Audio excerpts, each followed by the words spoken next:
درس بعدی ما یا درس ششم ما از ریاضی صنف 9 کوچکترین مضرب مشترکه که در واقع یک تمرینی برای ضرب و تجزیه افاده‌های ارجحی است.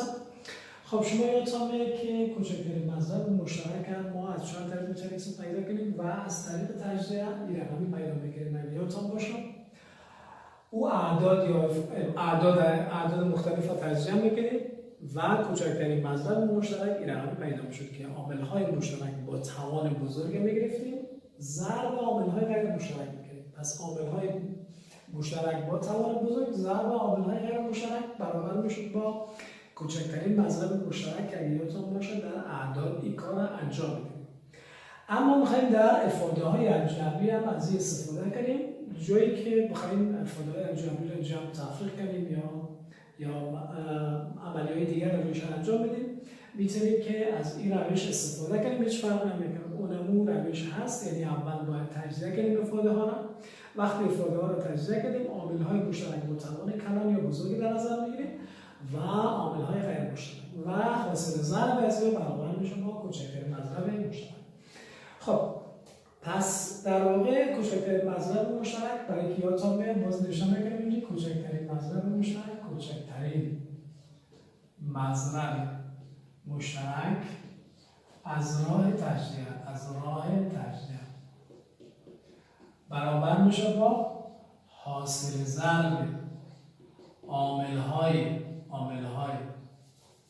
حاصل ضرب عامل‌های مشترک با بزرگترین توان در عامل‌های غیر مشترک.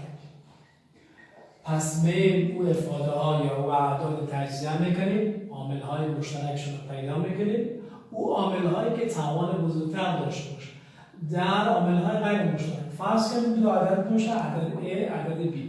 وقتی ها تجزیه میکنیم 2 به توان 3 ضرب 5 ضرب 7 به توان 2 و دیگر باشه 2 به توان 2 ضرب 7 به توان 3 ضرب فرض کنیم 11. عدد اول ما تجزیه کردیم این رقم شده، عدد دو ما تجزیه کردیم این رقم. خب عامل‌های مشترک، پس کوچکترین مضرب مشترک برابر میشه با عامل‌های مشترک با توان بزرگ. خب عامل‌های مشترک سعی می‌کنیم دو در اینجا مشترک، توان از 3 توان از 2، پس توان بزرگتر 2 و توان 3 بیرون 2 و توان 3 ضرب دوباره مشترک چی است؟ 7 در اینجا مشترک است، در اینجا مشترک است، توان 3 توان 2، پس توان 3 شو میگیریم 7 منومای 3 ضرب غیر مشترک و اینجا 5 اینجا 11، پس ضرب 5 ضرب 11 که امیال امروز بخواهیم بیارم برای افاده‌های ارجحی استفاده کنیم و مثالهای مختلف حل بکنیم. امیدوارم که درس خوب یاد بگیریم. خب اما مثال اول میگه که حاصل جمع دو افاده رو پیدا کنیم. حاصل جمع سوال اول، حاصل جمع 3 بر روی x مربع منفی 1 جمع 2 بر روی 2x جمع 2 را چکار کنیم؟ حاصل جمع از این حاصل جمع را به دست آوریم. حاصل جمع از این افاده را میگم پیدا کنیم. خب شما یادتون میاد که برای جمع کسرها ما باید مخرج مشترک بگیریم، جمع 2 بر روی 2x جمع. خب ساده‌ترین راه مخرج مشترک بود که مخرج رو در هم دیگه ضرب بشه طرفین و وسطین. اما یک راه دیگه هم برای مخرج مشترک بود و این بود که مخرج مشترک در واقع بود مخرج مشترک برابر بود با کوچکترین مضرب مشترک دو عددی که در مخرج قرار دارن. پس ما می‌خوایم برای از یک مخرج مشترک پیدا کنیم. اون مخرج مشترک چی است؟ کوچکترین مضرب مشترک دو مخرج. خب یعنی کوچکترین مضرب مشترک دو مخرج رو پیدا کنیم. خب اولین کار باید یا تجزیه کنیم. چون میگیم عامل‌های مشترک و از راه تجزیه هم این کار می‌کنیم. x مربع منفی 1 مخرج اول می‌خوایم تجزیه کنیم. خب مطابقت ها در یادتان به این مربع یا مربع تفاضل، پس میشه تفاضل مربعات دو حد. تفاضل مربعات دو حد برابر بود با دو قوس که در قوس اول یک بار هر دوش منفی میشه، یک بار دو حد جمع میشه. تفاضل مربعات دو حد در یک پارسال یادتان باشه، تفاضل مربعات دو حد برابر بود با حاصل ضرب تفاضل دو حد در مجموع دو حد. پس این شد تجزیه مخرج اول. مخرج دوم رو تجزیه میکنیم، 2x جمع 2. خب این هیچ کدام از مطابقت ها نیست، اما از جای فاکتور میشه تجزیه کرد. تجزیه با فاکتور دوره که فاکتور بگیریم برابر میشه با x جمع 1. x جمع 1. خب یعنی سعی میکنیم که کوچکترین مضرب مشترک پیدا کنیم. کوچکترین مضرب مشترک. مسائل میشه. خب عامل های مشترک کدام هستن؟ x جمع 1. پس خود x جمع 1 چون توان هر دوش یکه، پس خودش نوشتم که x جمع 1. عامل های غیر مشترک در اینج x منفی 1 در اینج 2. پس در اینج میشه x منفی 1 و در اینج هم میشه 2. x پس یک بار دیگه عامل های مشترک x جمع 1 که یکیشو گرفتیم، توان هر دوش مساوی، پس یکیشو گرفتیم، غیر مشترک x منفی 1 و غیر مشترک 2. پس این شد کوچکترین مضرب مشترک. یک بار دیگه x مربع منفی 1 از راه مطابقت تجزیه کردیم، تفاضل مربعات دو حد حاصل ضرب تفاضل دو حد در مجموع دو حد و 2x جمع 2 هم از راه فاکتورگیری تجزیه کردیم. 2 رو فاکتور گرفتیم شد 2 در x جمع 1. خب عامل مشترک x جمع 1، عامل غیر مشترک x منفی 1 و 2. این میشه کوچکترین مضرب مشترک ما. پس مخرج ما شد 2 در x جمع 1 در x منفی 1. خب یعنی باید مخرج رو دزی تقسیم کنیم. مخرج مشترک یادتان میاد، مخرج مشترک باید دزی تقسیم کنیم، در صورت ضرب کنیم. خب 2 در x جمع 1 در x منفی 1 دزی تقسیم کنیم. خب این شامل خود از یار 2 هست، فقط 2 میمونه. پس 2 ضرب 3 برابر میشه با 6 جمع. خب اینو که دزی تقسیم کنیم، خب این برابر با خود از دیگه، این تجزیه شده از این سکنه. این برابر با خود از چی بمونه؟ x منفی 1. پس صورت باید در x منفی 1 ضرب شد. 2 در x منفی 1. خب مساوی میشه با مخرج که امروز تقریبا میکنه 2 در x جمع 1 در x منفی 1. اما صورت 6 ضرب جمع 2 ضرب x میشه 2x و 2 ضرب منفی 1 میشه منفی 2. این از مثال اول که با استفاده از کوچکترین مضرب مشترک حاصل جمع 2 به افراد را دریافت. خب اما مثال دوم یا سوال دوم که کاملا درس برای ما واضح و ساده شد. گفتم که درس امروز در واقع چیز جدید نداره، درس‌های تکراری قبلا و تمرین بیشتر برای تجزیه و ضرب افراد. خب مثال دوم یا سوال دوم شماره 2. کوچکترین مضرب مشترک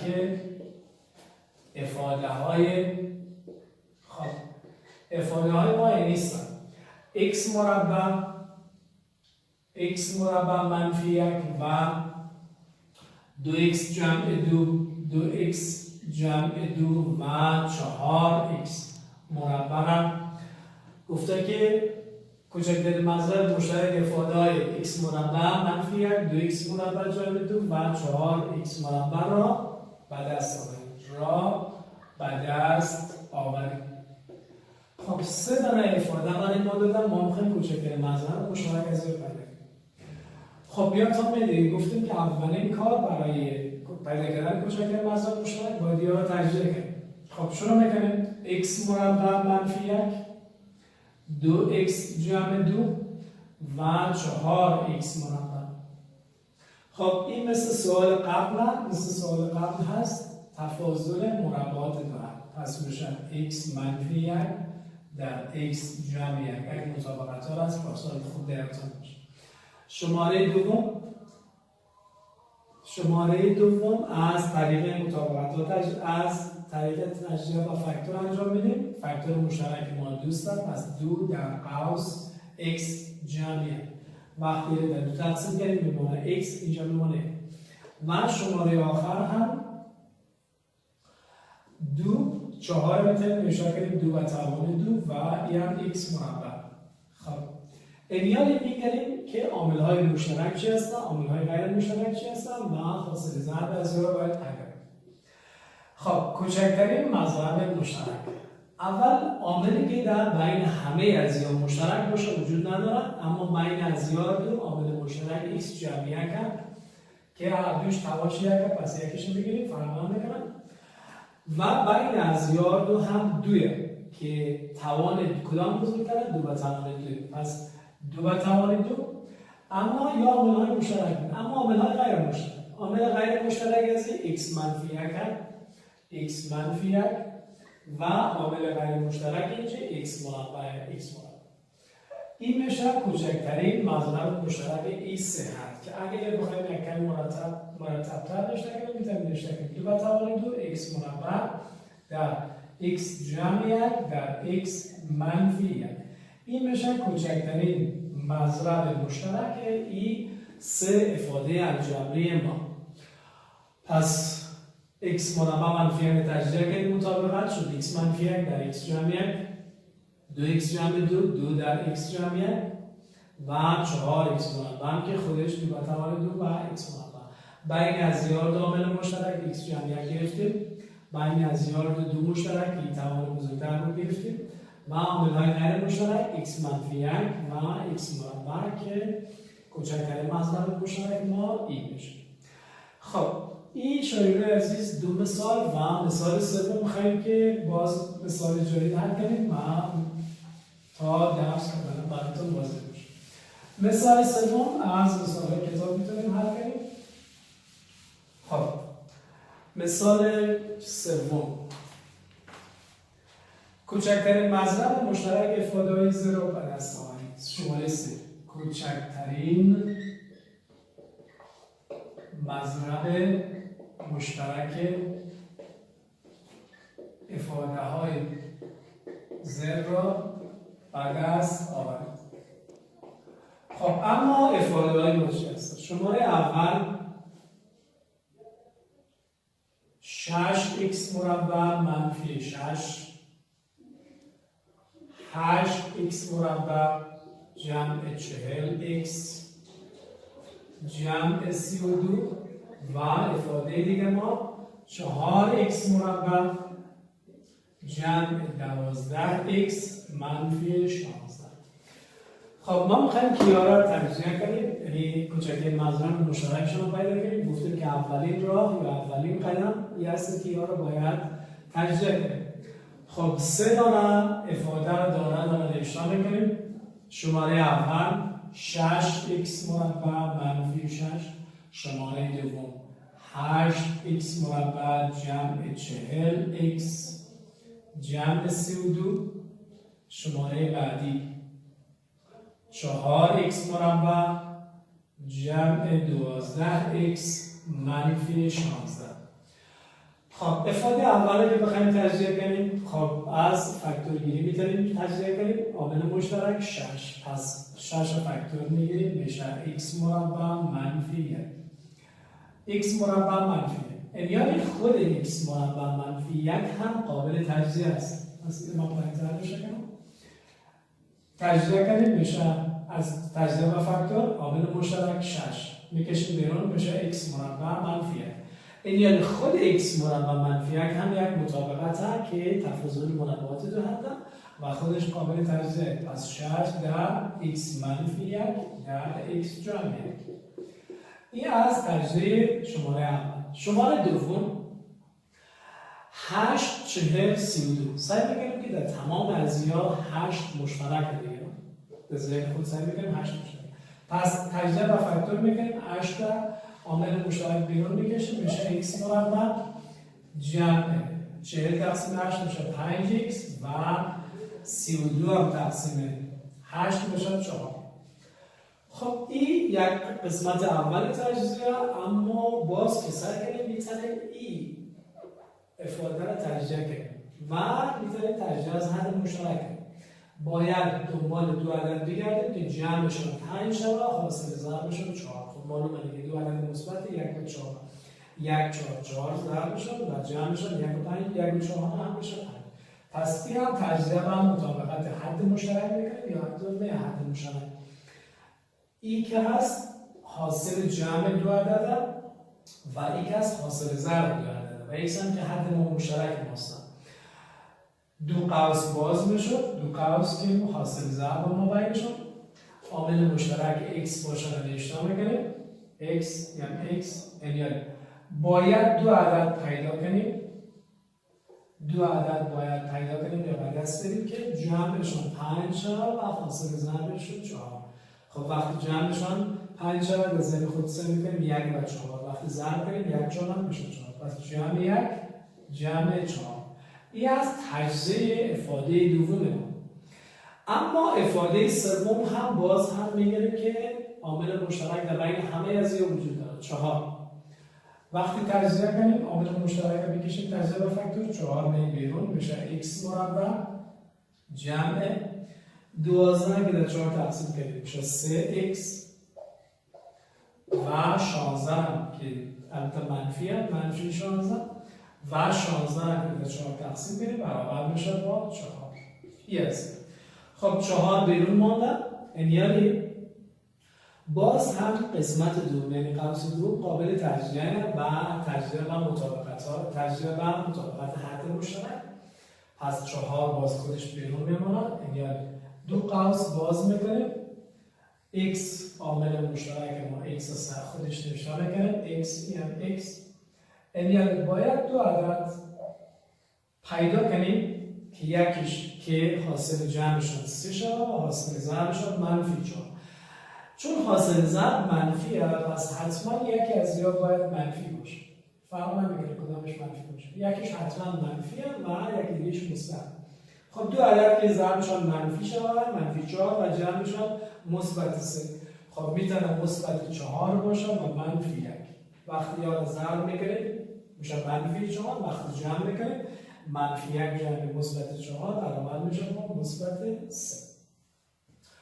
خب شکر عزیز تا اینجا سوال یک قسمتش حل شد یعنی هر سه از یا تجزیه شد. اما اینجا میخوایم که کوچکترین مضرب مشترک پیدا کنیم. خب کوچکترین مضرب مشترک از یا به خاطر که یا دیده شد یا مضرب هایی داشته کنیم فهمم. کوچکترین مضرب مشترک از این سه. خب اول سعی کنیم عامل های مشترک در بینشون وجود داره یا نه. خب عامل مشترک بین ازیار دو عامل مشترک بین ازیار x جمعیه که پس x جمعیه که میگیریم و توانشون اردوش یک فهمم. خب بین ازیار دارم x منفی 1 پس x منفی 1 که میگیریم x منفی 1 x منفی 1 و بین ازیار دارم x جمع 4 که x جمع 4 یکیشو میگیریم x جمع 4 و عامل‌های غیر مشترک. عامل‌های غیر مشترک بین ازیار x رو گرفتیم و بین ازیار x منفی 1 گرفتیم. یعنی عامل‌های مشترک دیگه وجود نداره اما عامل‌های غیر مشترک 6 هست 8 هست و 4 هست که خود 6 هم باید تجزیه شود به شکل 2 ضرب 3 و اینجا باید تجزیه شود 2 به توان 3 و 4 هم تجزیه میشه 2 به توان 2. خب این شد عامل‌های غیر مشترک ما. عامل‌های مشترک ما عامل‌های باز عامل مشترک دو در بین همه‌شان هستن و بزرگترین توان اطابقش 2 به نمای 3 است. پس 2 به ضرب 2 به نمای 3 ضرب غیر مشترک 3 در بین از وجود نداره پس غیر مشترک ما میشه 3. این میشه کوچکترین مضرب مشترک ما. پس یک بار دیگه 6 هم به شکل 2 ضرب 3 تجزیه کنیم 8 هم به شکل 2 به نمای 3 تجزیه کنیم و 4 هم به شکل 2 به نمای 2. خب این عامل مشترک بین از یا 2 به توان 3 2 به توان 2 که بزرگترین توان ارتفاع 2 به توان 3 و غیر مشترک هم 3 ضرب غیر مشترک. اما از عامل‌های دیگه سعی کنیم بین از یا 2 x منفی 1 مشترک گرفتیم. برای از این دو افاده x جمع 1 مشترکم و برای از یار دو هم x جمع 1 جمع 4 مشترک. عامل‌های مشترک ضرب عامل‌های مشترک با توان کلان ضرب عامل‌هایی که غیر مشترک با توانش یک مهم نیست. کوچکترین مضرب ما شد x جمع 1 در x منفی 1 در x جمع 4 دو بر ضرب دو بر توان 3 ضرب 3. خب این از درس امروز ما شد عزیز. مثال‌های مختلف حل کردیم. امیدوارم که درس خوب یاد گرفته باشید. ممنون هم که گفتم درس ما درس جدید نبود. در طول درس قبلی و تمرین بیشتر بر ضرب و تجزیه افاده‌های الجبری و برای که درس خوب یاد گرفته باشید صفحه 138 که تمرین‌های کتاب هست و عنوان کار خانگی انجام میدید و خلاصه درس تا اینجا شد که ما کوچکترین مضرب مشترک افاده الجبری کار کردیم به خاطر از اینکه بیشتر تجزیه و ضرب تمرین کنیم و کوچکترین مضرب مشترک که همین پیدا میشد که اول افاده‌های الجبری رو تجزیه نکنیم. وقتی تجزیه کنیم کوچکترین مضرب مشترک میشه عامل‌های مشترک با توان بزرگ ضرب عامل‌های غیر مشترک که هر چی باشه. خب امیدوارم که روز خوبی رو داشته باشید و حتی جلسه بعدی خدا